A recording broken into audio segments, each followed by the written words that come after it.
ఆమెకు మళ్ళీ పరాభవం. రాజకీయ కుట్రలో మళ్ళీ వీగిన మహిళా బిల్. 3 దశాబ్దాలుగా ఆట ఆడుకుంటున్న పార్లమెంట్. 3 దశాబ్దాలు ఏంది? అంబేద్కర్ గారి నుండి ఆట ఆడుతూనే ఉన్నారు. కాంగ్రెస్ కొన్ని రోజులు ఆట ఆడింది, ఇప్పుడు బీజేపీ ఆట ఆడుతుంది. హిందుత్వ కోడ్ బిల్ అని తెచ్చిండ్రు అంబేద్కర్ గారు అప్పుడే. అగో ఆ బిల్లు ఆనాడు ఏదైతే కాంగ్రెస్ ప్రభుత్వ హయాంలో నెహ్రూ గారి ప్రధానమంత్రిగా ఉన్న సమయంలో ప్రవేశం పెడితే పార్లమెంట్లో హిందూ కోడ్ బిల్లును వ్యతిరేకించి కొట్టిపారేసిండు. కాబట్టి అంబేద్కర్ గారి హయాము నుండి కూడా అంబేద్కర్ గారు మహిళలకు ఉన్నత స్థానం కల్పించాలని కలగన్న ఒక గొప్ప బిల్లును ఆనాడు హిందూ కోడ్ బిల్లుగా తీసుకొచ్చింది. దాన్ని ఆనాడున్న కాంగ్రెస్ కొట్టిపారేసింది. ఇప్పుడు ఈనాడున్న బీజేపీ దాన్ని మహిళా బిల్లు పేరుతోటి ముందుకు తీసుకొచ్చి దాన్ని ఫెయిల్ అయ్యేటట్టు ప్రయత్నాలు చేసింది బీజేపీ మొదట. కాబట్టి మహిళకు ఈ మనువాదుల పాలనలో ఎప్పటికప్పుడు అన్యాయం జరుగుతూనే ఉంది. అప్పుడు కాంగ్రెస్ ప్రభుత్వం ఉన్నప్పుడు కూడా అది మనువాదుల పాలనే.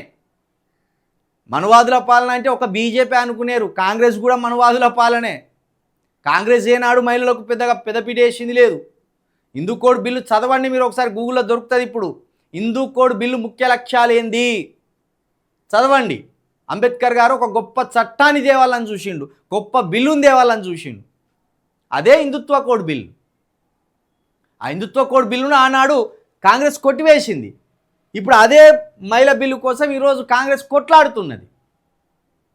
కాబట్టి హిందూ కోడ్ బిల్లు ఆనాడు కొట్టేసింది కాంగ్రెస్. హిందూ కోడ్ బిల్లు రూపం పేరు మార్చి ఇప్పుడు మహిళా బిల్లు అని చెప్తున్నది, దానికి అన్యాయం చేసింది కూడా ఈరోజు బీజేపీ. కాబట్టి రెండు పార్టీలు కూడా మహిళల పురోగతికి ఏమాత్రం సహకరిస్తలేదు. ఆయన ఎంత గొప్ప మనిషి మన అంబేద్కర్ గారు. ఆ బిల్లును ఆమోదించినందుకు న్యాయశాఖ మంత్రి పదవికి రాజీనామా చేసి వెళ్ళిపోయాడు. ఎవడన్నా చేస్తాడా రాజీనామా? ఇంకో 2 ఏళ్ళు ఉంటే ఇంకేమైనా సంపాదించుకునేవి ఉంటే సంపాదించుకొని పోవచ్చు అనుకుంటారు.